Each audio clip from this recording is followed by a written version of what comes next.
hit the button, nothing happened. Huh?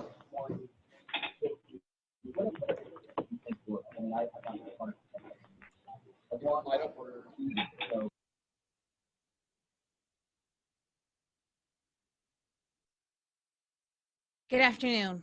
I'm Mayor Lovely Warren, and I wanted to start today by extending my heartfelt condolences to the family and friends of the first person to succumb to the COVID. I'm sorry, we're taping, right? So let me start over.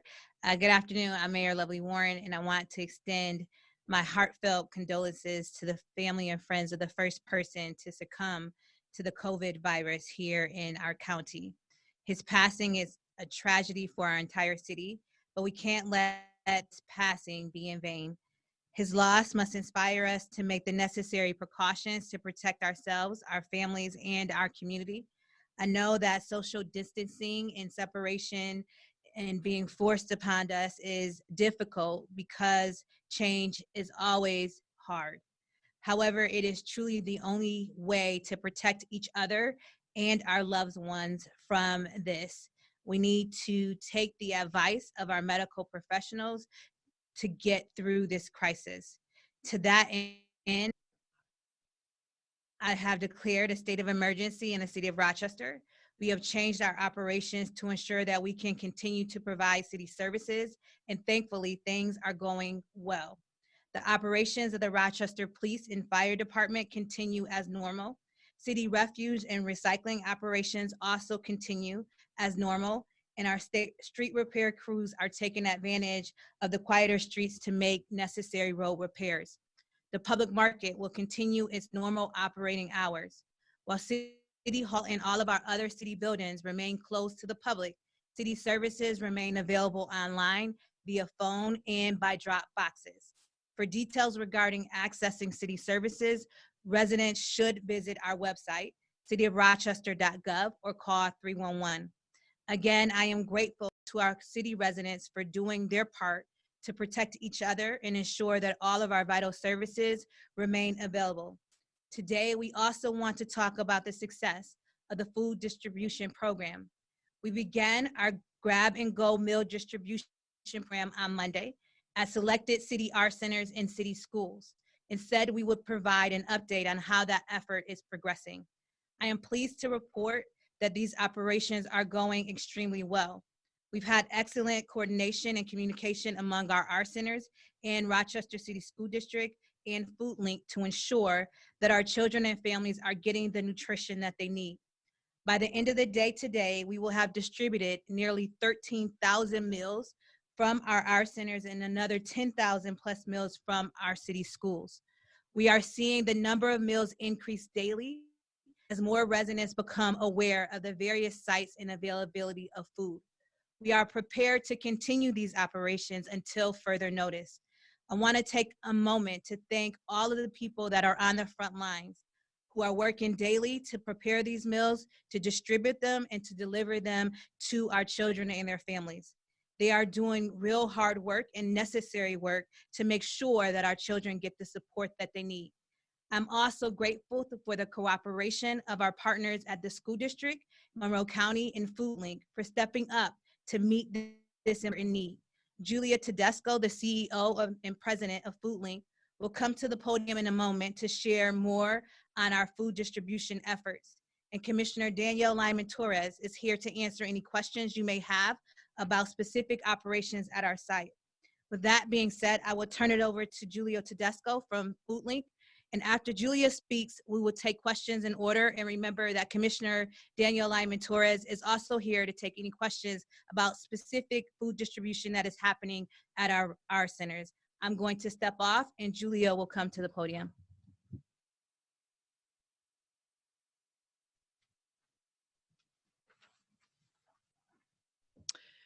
Good afternoon.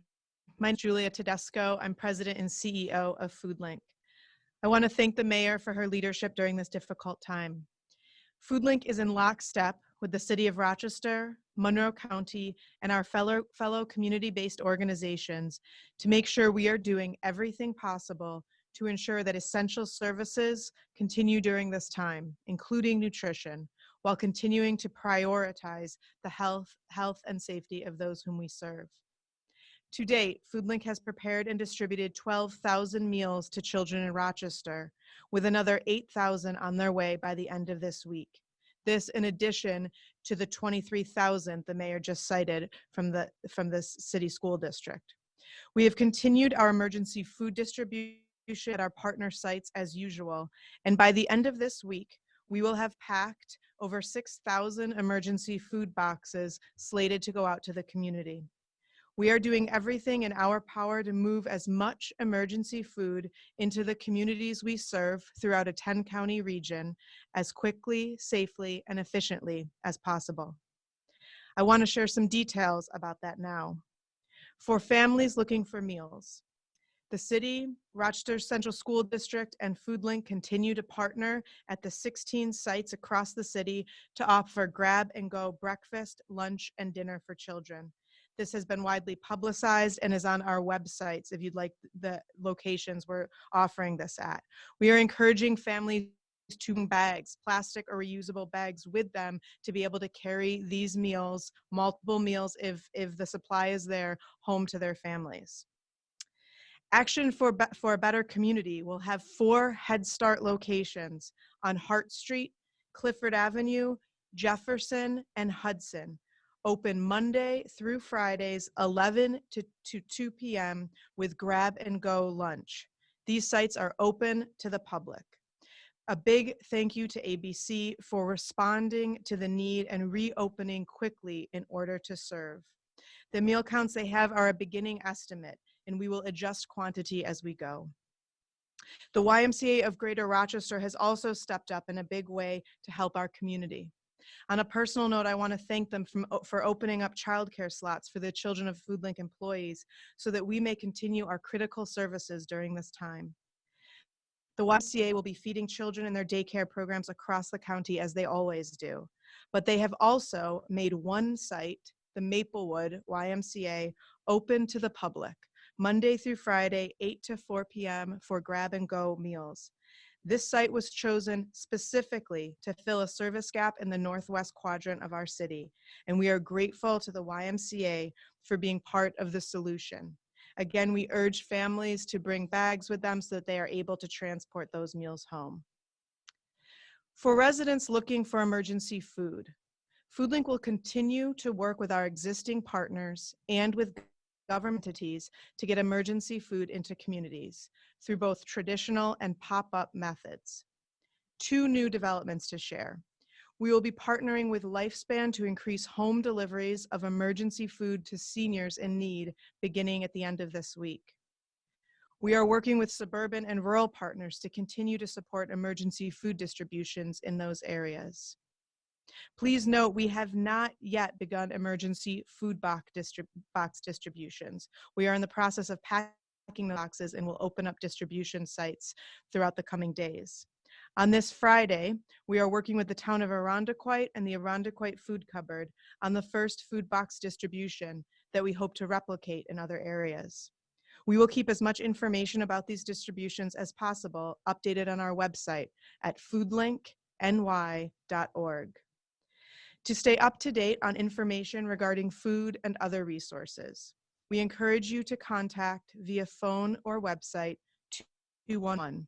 Please note, 211 is working with a lot of information during this critical time from a lot of different sources on a daily basis. They are actively working to ensure that they have updated information at all times. Foodlink is encouraging social service providers across the region to help 211 by making sure the information about your service hours and offerings are as up to date and complete as possible. Finally, as everyone is fully aware, we are operating under an uncertain and constantly changing environment. Foodlink and our partners will continue to look ahead and to evolve our models of service to the extent possible to meet the needs of our community while keeping them safe. To stay up to date on these measures and methods of service, or to support us by making a donation, please visit foodlinkny.org. To find other ways to support the community during this time, we encourage you to visit United Way of Greater Rochester at uwrochester.org. Thank you. At this time, we'll open for questions. The first question will come from Spectrum News. If the reporter could please identify themselves and then ask their question, and then there'll be allowed one follow-up. Thank you.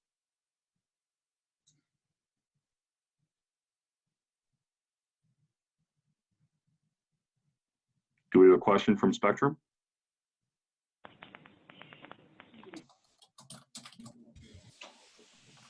So yes, just one simple question. I know you guys are in the process of trying to get food out to everybody, but how are you guys practicing social distancing, but at the same time giving everybody the food that they need?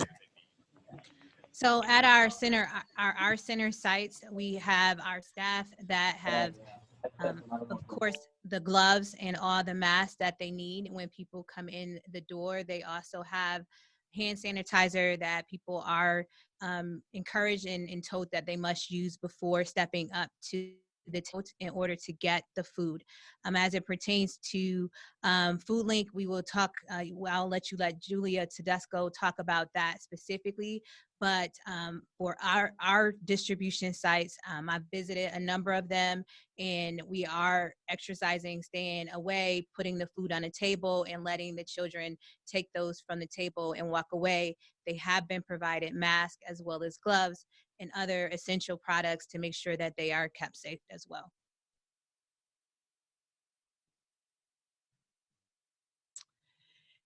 At Foodlink, we're closely monitoring the well-being of our staff and the few volunteers that we have allowed in our building to help with both the production of meals and the packing of emergency food boxes. Anyone with any symptoms at this time is asked to stay home from the Foodlink facility so that we can keep our staff and our food supply as safe as possible.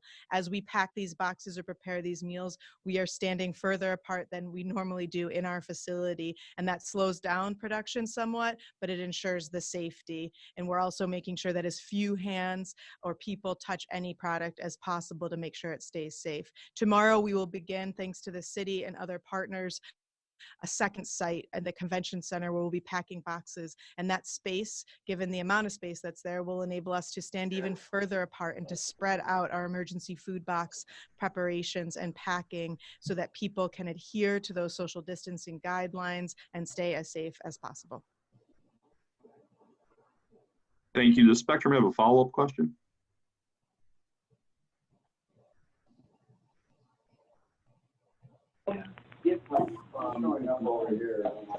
That's pretty much answered my question. So, thank you, guys. Okay, moving on to Channel 8 for their first question. Can the reporter identify themselves and ask? And if you're not speaking, please, can you please mute the presentation? Hi, this is Kayla Green from News 8. So I'm wondering, I have a question for the mayor just about the state of emergency. So some people might hear, state of emergency and it sounds scary. So I was wondering if you could just explain what it means to people at home. What does state of emergency mean? So to everyone at home that understand that not only has the governor of the state of New York, but also the county executive as well as the city are under new rules and regulations, it allows the executive to be able to make some changes that ordinarily we wouldn't be able to make in the ordinary course of business. So, for example, we were told by the governor that we needed to reduce our staff by 50% that was in our buildings. And so allowing us to declare the state of emergency allowed us to be able to send a number of our staff home to work from home with laptops. We've been working overtime to get them laptops, to make sure that they have the equipment that they need to be able to provide the services to our citizens and continue to do that. It also allowed us to switch shifts that we need. So many of our staff are working split shifts. Some people are coming in Monday, Wednesday, Friday. Some people are coming in Tuesday, Thursday, so that we can continue to provide the essential services to the citizens of Rochester. As what's most important, I think that you will see that people are still out there collecting garbage. We're still out there making sure that our roads and everything are being repaired, and we will continue to do that as long as we're able to continue to provide those services, unless we are told that we are not. So when we talk about the state of emergency, it really is allowing us to be able to continue to provide the essential services, but also comply with the social distancing and other medical terminology that has been given to us in order to make sure that our staff are safe, as well as our residents are continuing to be safe. Taylor, do you have a follow-up? Oh, that answered it. Thank you. Perfect. We'll move on to the DNC for their first question. Mayor, this is Brian Sharp. I'm just wondering, I guess I'll take this as one question or a two-parter. What is the likelihood, you think, for a shelter-in-place order? And if that comes to pass, how will you handle, are you prepared to handle food distribution? So I think that based on what we know, that is a potential, and we are preparing right now for that. And I know that our teams have been working with Foodlink, with the County of Monroe, as well as the City School District and our DRIVES department to figure out how we would actually get food to residents in a shelter-in-place, if a shelter-in-place order was given. We are prepared to shift to a different model of food distribution should that come down. We are not there yet, and so we are continuing to operate under the plans that we have right now, with the 9 our centers being open, as well as the 7 city school district sites. However, if we need to shift to a different model, we are prepared to do that, and we are currently in the stages of planning that right now. And so we'll let you know as soon as if that order comes down, how we will shift to that new model. Brian, do you have a follow-up? Just wondering, and maybe this is for Julia, the concern for food shortages with shelters specifically?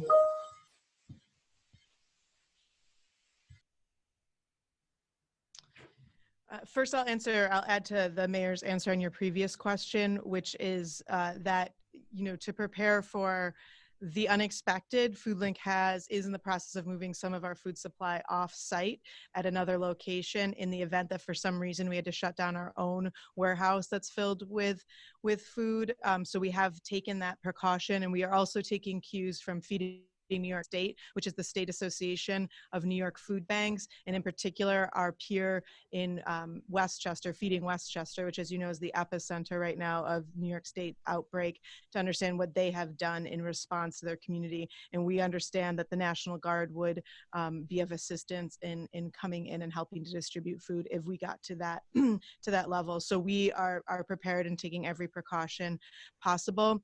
Currently, we still have our warehouse stocked, and we are taking inventory of that, packing boxes, and as I said, getting as much food out into the community as possible through our existing sites, which include most of the shelters in the city of Rochester, who are still accessing food for us. And we are encouraging them, in fact, to take as much as possible and to stock up their shelves. We have not yet seen an interruption to our supply chains in terms of ordering, but we are aware that that may happen. We are in close communication with our retail donors and our manufacturers and those that we purchase product from, and are keeping a close eye on supply levels. Thank you, Brian. We're going to move on to Channel 13. If they could identify themselves and ask the first question, please. Yep, this is Ash Nasala, and my first question is for the mayor. Yes. Hi, Mayor. In regards to business as usual for RPD officers, do you know, are they still doing roll calls? So they have changed the way they do roll calls. They actually have a staggering roll call, and we have been able to, we're currently in the process of fitting them for the N95 mask as well. And so right now we have changed the way we provide services operationally and given our officers what they need in order to continue to serve the community. The chief, and I just got off the phone with Police Chief Singletary as well as the union president, Mike Mazzio. We are working very, very closely with both our fire union as well as our police union to make sure that our first responders have the necessary equipment and what they need to continue to provide the vital services to the citizens of Rochester. Great. Ashley, do you have a follow-up? Yeah, actually. So back to the N95 surgical masks, are you guys going to have enough for all officers to have their own? We are working with WorkFit right now, and what my understanding from the chief on today's call is that all officers will be outfitted for the N95s, and we should have that done hopefully by the end of the day today, no later than the end of the day tomorrow.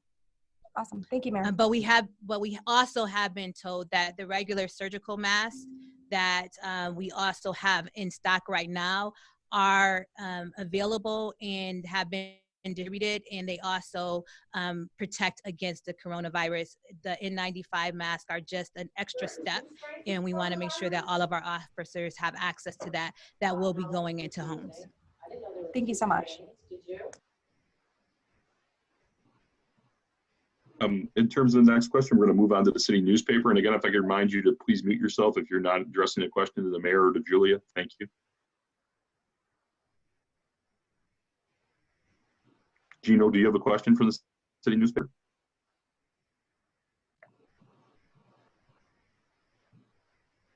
Gino, go ahead. I'm actually fine. I'm good. Very good. Thank you, Gino. We'll move on to channel 10 then. If you could identify yourself and ask a question.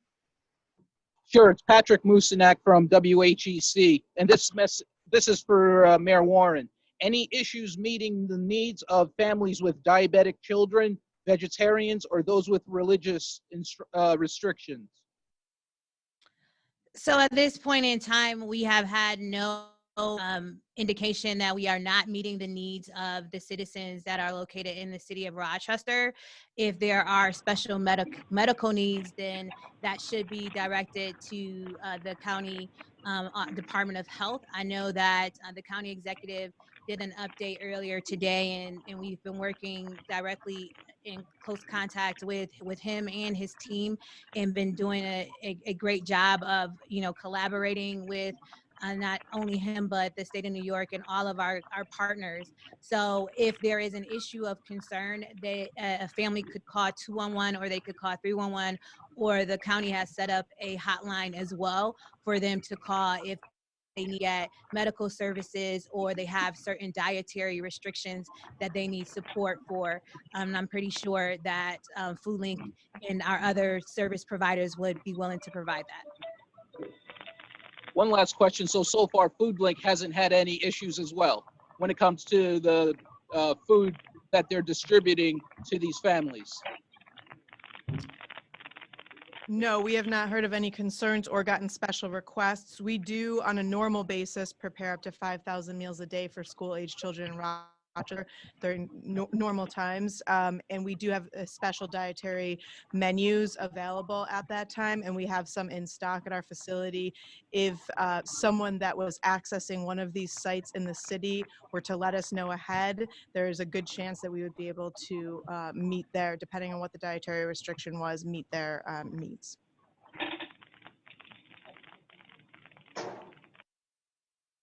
With that, we'll move on to the minority reporter. Patty, if you could ask your question. Thank you. Sure. Hi. So I've been confused in hearing about meals for families, meals for children. And the mayor talked earlier about sites that are open to the public. Can we get some age ranges for where people can go for these meals? Thank you. The intent of the 16 sites that were opened across the city of Rochester was to fill the gap for the children who normally receive free meals in a school setting, breakfast, lunch, and in many cases after school meals or dinners, to fill that gap to ensure that the burden fall upon the families to continue to feed them during these difficult times. However, as we go around to the R centers and schools, we know that families are accessing these services, these meals, and we are okay with that. The bottom line is to ensure that our community is fed. So I'm saying school-age children, but families are accessing this. That is okay. In many cases, they are indicating how many individuals in their household and are taking some meals back. We are responding to the demand and monitoring meal counts at each of those sites. The following day we can match the need. So we are using those terms loosely on purpose, but the bottom line is we're here to feed people and make sure that particularly low income households do not go hungry during this time. And the only other thing I differentiate is those are meals that are prepared. The other work that Foodlink is doing is the emergency food supply, the non-perishables that can go into a family's food cupboard and last a couple of weeks. And those are, again, going out through the normal avenues, through our agencies throughout the region, but we are also working to begin to do special distributions. Those have not been announced yet, other than the one in Arundecoit on Friday, but they will be forthcoming. Patty, do you have a follow-up? I just want to make sure that there was talk about the public at some other sites, the Y, things like that. That's all ages? So yes, those are open to the public as well. And they have food that will be prepared and distributed there. And I do know that the county has been working with Lifespan as well as some of our senior providers to provide food distribution to senior citizens, and those are being delivered to their home. And so if someone has any questions about where they could access food, or if they have senior citizens that need food, they should call 211 and they would be able to get the information that they need there. Thank you, Mayor. Our next questions will come from James Brown at XXI.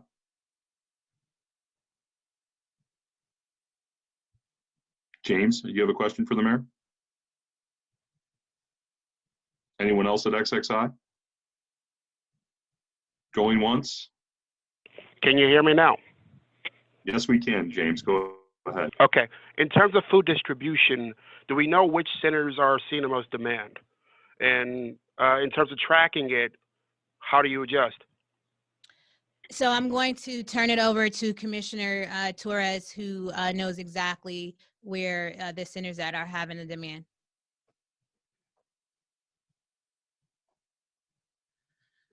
Right now, we're seeing a demand at our Carter Street locations, our Avenue D locations, as well as the Gantt Center and the Ryan Center. On the west side, the Adams Street site has been incredibly busy as well. And so what we do after each meal is we are counting. Meals are being moved from site to site as need be. And we are counting and preparing for the next meal and how many we would need to meet the demand. So it really is on demand, on time, but those are the sites that have seen the largest influx to date. But each site has grown in numbers every day. The Tyshaw and Caldwell Center, which is in the Northwest Quadrant on Campbell Street, has had a considerable increase in visits over the last day. And we expect that to increase, continue to increase as more youth in the community in that neighborhood become aware of the site and what's available. And so those are the sites to date that have been the busiest, but we know that it changes from meal to meal. Are we talking dozens or hundreds? How many meals at an average site? Each site are doing hundreds of meals for breakfast, lunch, and dinner. So we're talking hundreds. Thank you all for participating. That's our last question. We'll certainly debrief with you from a technical perspective. Mayor, is there anything you'd like to add? Hold on one second. I'll let Julie, and I'll come back up. Thank you. I shared a message about 211 earlier, continuing to be a resource for the community, but working hard to make sure that they meet the need. And I just want to share a message directly from them as well before we go off, and that is that 211 Lifeline continues to be a committed 24/7 point of access for community members seeking resources like food and other non-medical needs. Currently, 211 is being overwhelmed with food and other need requests. Therefore, we ask the community to remain patient as they work card each person in need and consider utilizing other access points like their website, 211lifeline.org, 211lifeline.org, or texting 898-211 for resources. Utilizing these multiple access points will help get more vital information out to more individuals and families in need. Thank you. Thank you for that, Julia. To our entire community, I just want everyone to know that we are working nonstop to make sure that everyone gets the support, not only the food, but the resources and the information that they need in order to understand that they are going to be okay. I recognize that these are difficult times, but as government entities, we are working hand in hand with our community partners in order to make sure that the resources are there and the opportunities are there that we know our citizens are looking for. So I want to thank the county executive and his team, the governor and his team, as well as all of our not-for-profit providers that are out here on a daily basis working with us. But most of all, I want to thank our staff and our team that are on the front line that are making sure that our citizens continue to remain safe, that if they are calling 911, that they're getting the services that they're looking for, or even 311. We are not stopping doing the work because we are in this pandemic. The work will continue. I can assure you that we are going to be here to answer any questions, any concerns that anyone may have. Feel free to call 311. As Julia outlined, 211 is still available, but there are other options. Either go on their website or also text them to get information. I do know that the County Department of Health and Human Services have a number of different resources that are available, and there is also a county hotline that people can call. I recognize that this is very frustrating. This is a different day, and people are really, really scared. We are here and we are in this together, and we will get through this together. Understand that everyone is working very, very hard to make sure that our community remains safe and that they have the resources and the support that they need. And I know that by continuing to work together, we'll be able to accomplish what we need to do on behalf of every citizen and continue to make it safe and more vibrant neighborhoods for our community. So thank you all. God bless you all. And we will be informing you of any changes that come as it pertains to food and how we're distributing it in the days to come. Great, thank you, Mayor. Thank you everybody much for participating. We will be in touch regarding feedback as it relates to this